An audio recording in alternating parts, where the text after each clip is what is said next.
Hey, I tell you what, the Shooters Pod is the place. If you want NBL news, great banter, health tips, behind the scenes conversations about the NBL, whether it's from the media side or the players side, this is the place to be. Alright, it's a different type of ep. I am in Tasmania. Jack is not in Tasmania. He finished up last night. I was at the game. Another great one, but he's on the way to Perth already. So, tough turnaround for them, obviously. It's pretty cool when you get the win, but you could tell, I briefly saw Jack after the game, and you could tell he was kind of in the mindset of like, all right, cool, we got the job done here, but we're ready to go to Perth. And I think they had like a 9 a.m. flight this morning, so probably in the middle of that now when I'm recording, around lunchtime here at the moment. So obviously different just to hop on that plane straight away after the big win, but that's just what athletes do, I suppose. So it was a great win for them. I could go on and on about their atmosphere. Like, it's genuinely one of the best I've been in. That was either my third or fourth Tassie game at that arena, but there's just something about it. It's like that college vibe. It's that college atmosphere to me, even though I've never been to a college game, which is, maybe I can't even speak on that. But anyway, that's what I imagine it would be like, because it's small, intimate. They've got a great thing going on over there. Anyway, Jess and I have been in Tasmania for the past couple of days. What have we done? Mount Wellington. Went to Mount Wellington, lovely tourist destination there. Shout out to Kirsten, who has helped me sort of just like manage my way around what we should do in Tasmania. Ticked a few of those things off, so greatly appreciate that. And we saw them and the family last night at the game. That was cool. While I'm on it, actually, this is where we're jumping ship here because the episode's different. Jack's obviously not here. It's just me and this lovely Tasmania Airbnb by myself, but that's okay. Speaking of that, Fletcher. For those watching the video, you can see this lovely Shooters Pod.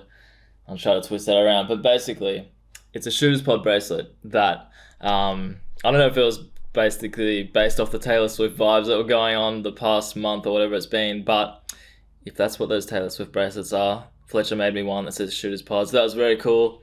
That's what I'm grateful for. Definitely appreciate that. It was just cool, those moments.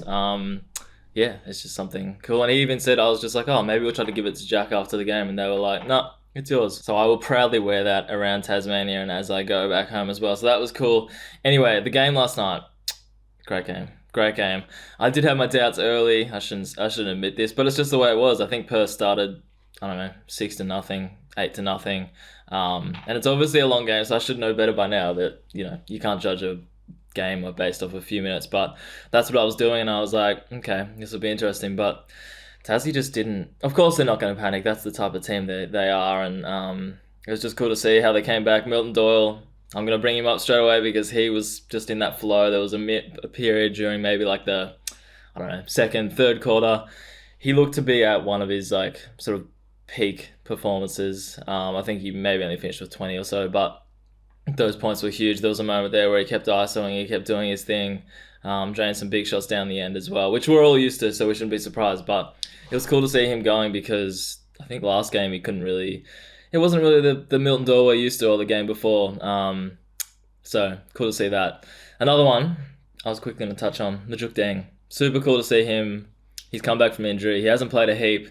Marcus Lee suspended. I was actually looking forward to talking to Jack about that. Just to see what he thought, because obviously it's tough when you lose a starter for a do or die final. That's tough. It's tough on any team. But Marcus Lee was there. It's cool to see him. He was basically he's kind of standing around the side where a lot of the Tassie staff and a lot of the venue staff stand during the game. So he was just enjoying it from there.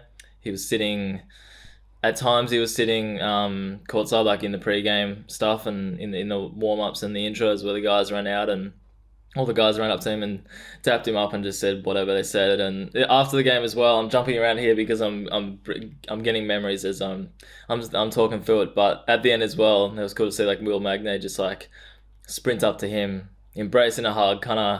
It was almost like we got the job done for you. Like, I don't know, the suspension would have been hard for any of the team. So cool to see them all get around him and basically be like, well, we're allowing you to play another game with us and even another series if they get through to that. So that moment was cool. That was somehow me starting the conversation with Majuk Deng, being in the place of, in a way, it's not directly in the place of Marcus Lee, but he had to step up because Marcus Lee was not there. Played a ton. Actually, I was going to say he played a ton of minutes, but he didn't. I think he only played around 16, 17, but key minutes, and I think he had like 16, 17 points in those minutes. So Mujokdang was great. He's to me, he's like the definition of an X factor. Like, if he's on, he can almost win you a game by itself. Like, he's just that type of impactful offensive player. Super cool to see someone like that. Nice guy as well. He said hello to me at the airport. That was nice. Introduced him to Jess as well. Always cool when players are just like normal off the court.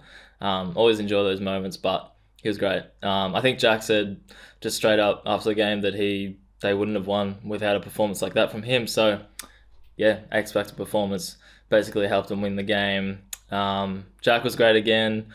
I always talk about his patience. He knows what he can do out there. He knows what he's capable of. He knows what he's not capable of, and that's the beauty of it.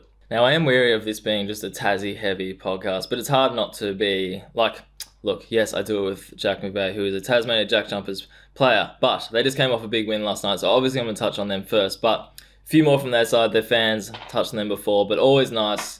Just walking around the arena casually and getting some hellos, like you do feel welcome there, and the atmosphere is great. But on to Perth.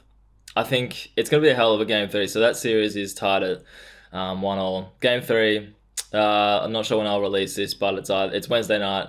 Game 3 will be big. That's when Melbourne Illawarra are on as well, Game 3. So that's a big night for us at the NBL and the league, so it'll be fun. But Perth, the guy I was impressed with was actually Christian Doolittle. Like, he's kind of just been like a steady force for them and like a steady thing that you don't often see. People talk about his defense. People talk about that a fair bit. But people don't talk about his offense. And there's times last night where he recognized, he was like, okay, all the attention is on Bryce. And it's funny when you're at the games you watch those moments where it's purely about Bryce and it's purely about Sean McDonald and those guys running around trying to fight Bryce to not get the ball. And it's amazing how hard he works and how hard the Tassie defenders work to try to not get him the ball. But Doolittle, there was times where he was just like, okay, I got to get a bucket because Bryce is contained and those other guys are contained. So he was super good. He's just a solid, like very solid unit, just strong sort of athlete. So walked away with impressed with him. He was cool. He was good. He screams a winner as well. Just does the little things. He doesn't seem to say much, but there was a moment where he kind of rallied the troops in last night, which was cool to see. Probably like an unsung hero for them in a sense. Oh, now, before I move on to Melbourne Illawarra, I just want to touch on. There's a fun fact that the commentators threw out in Game 1, and that was that Clint Steindl hasn't missed a free throw in 2 years. Doesn't that just sound whack? Anyway, I had to just mention that because that's crazy. I should have done my research before I did this and wondered if he, made one last night or missed one last night. But if that streak is still going, that's pretty crazy. So, efficient. Hit a great shot last night that I got a good reaction of as well, just quietly. So, check out NBL Raw if you haven't seen those photos because I was pretty happy with those. Moving on. Now, Tassie Perth aren't the only series to go to Game 3. Melbourne Illawarra as well, which that has been a battle. Like, both games have gone to overtime. There was some stat that came out after that was like, hasn't been done since whenever or has never been done. Something like that. Pretty cool to see both games, Game 1 and 2, go to overtime. But they will be playing Game 3, and I've got to say, Illawarra have been very... I shouldn't say surprising because they're so used to, by now, being that team that people keep not expecting them to do as well as they are doing. So who knows, maybe they can go all the way, like, in terms of championship series. I won't go as far to say they're going to win the whole damn thing, but they can make the championship series. It's one game away. My personal opinion, still think Melbourne are going to be too strong, but Illawarra have almost been the favourite for the first two games in the sense that favourite is a bit of a weird word, but they haven't looked that shaky. Like, Melbourne have had some moments where they're kind of they're probably not cruising, but Illawarra have looked very strong. So Game 3, if Illawarra come out like that and Melbourne come out like they mostly do, it'll be a great one. So Wednesday night will be big. Obviously know who will be in the championship series for the grand final after Wednesday night. So stay tuned.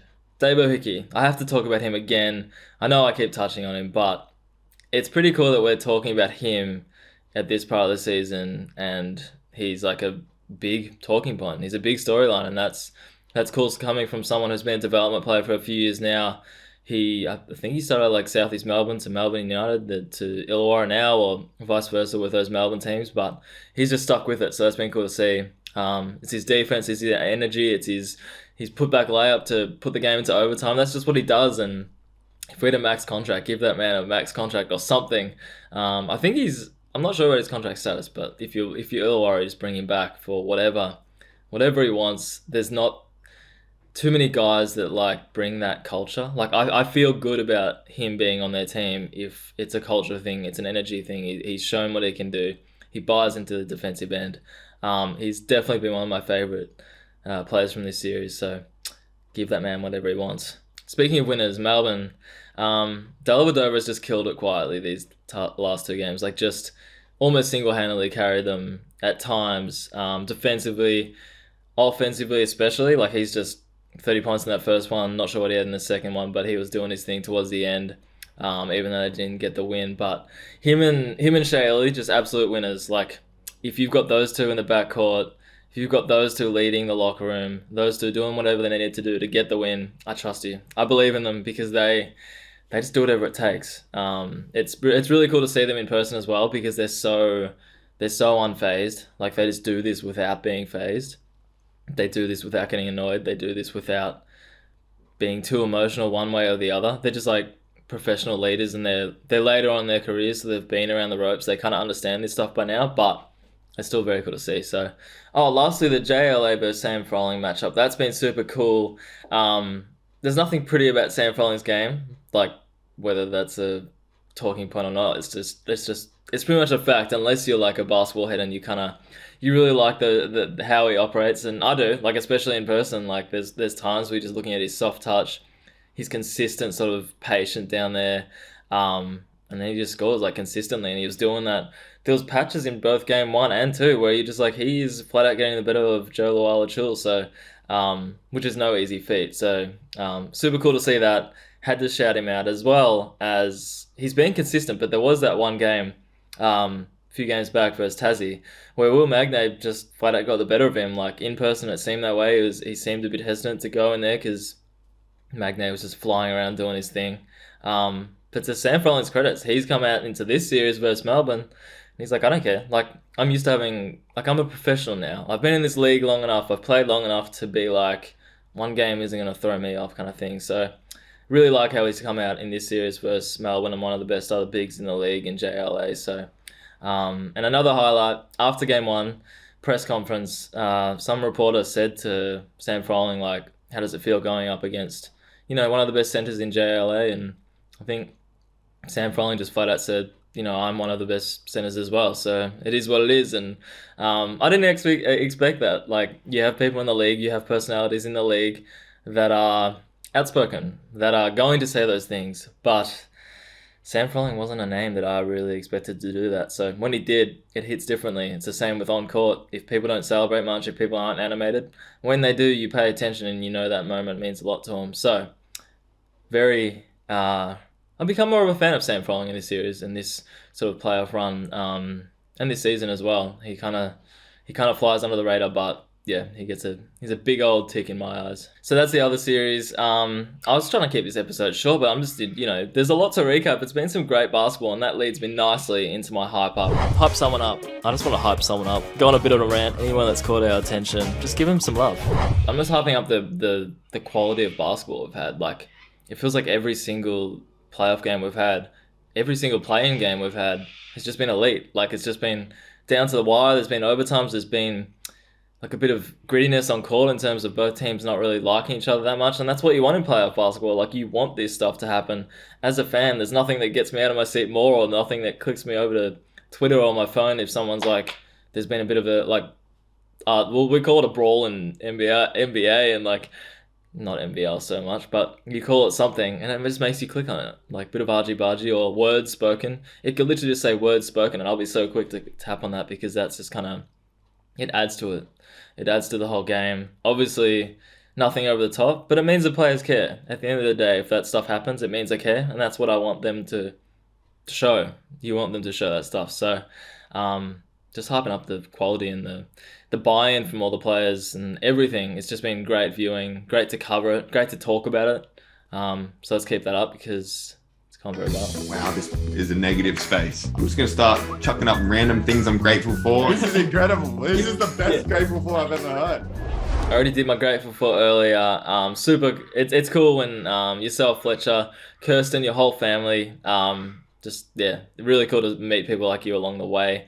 So a little shout out to you, you guys. And it's cool just like you go to Tassie and you meet people like you and you get recommendation and it makes you feel more comfortable and stuff. So elite Jackie's fans as well. You guys absolutely froth it. So good on you. That's a wrap on this little solo episode from myself sitting in Tasmania. It's funny how these things work, how I'm in Tasmania where Jack obviously lives and he's not, and we can't even catch up because he's already in Perth, but that's a hecticness of the NBL schedule. And I was going to shout out to the players as well because that schedule, and I know even during the season that funny stuff with Adelaide complaining about the schedule and stuff, but I think it's a real thing when you get a first-hand look at it. Like you win an intense game like last night, Tassie do, they jump on a 9 a.m. flight to Perth for 3 hours or whatever it is. And I know it's not a like there's plenty of other people doing things worse, but that would weigh on you. That would weigh on you in terms of energy levels, in terms of tiredness, like mental health, all that stuff. So obviously not the end of the world. Obviously people doing it tough are out there, but hey, it's something to shout out because I think it's pretty full on at times. Anyway, that's a wrap. I'll leave you alone. Thanks for looking at my ugly mug on this camera by myself. You know what? Who knows what's going to happen next week because Jack, he could be out. I have faith he won't be, or he could be gearing up for a championship series or midway through one. Like it happens so fast. So who knows what the hell you'll get next week in terms of me coming back or Jack coming back. But either way, it'll be fun. Why not?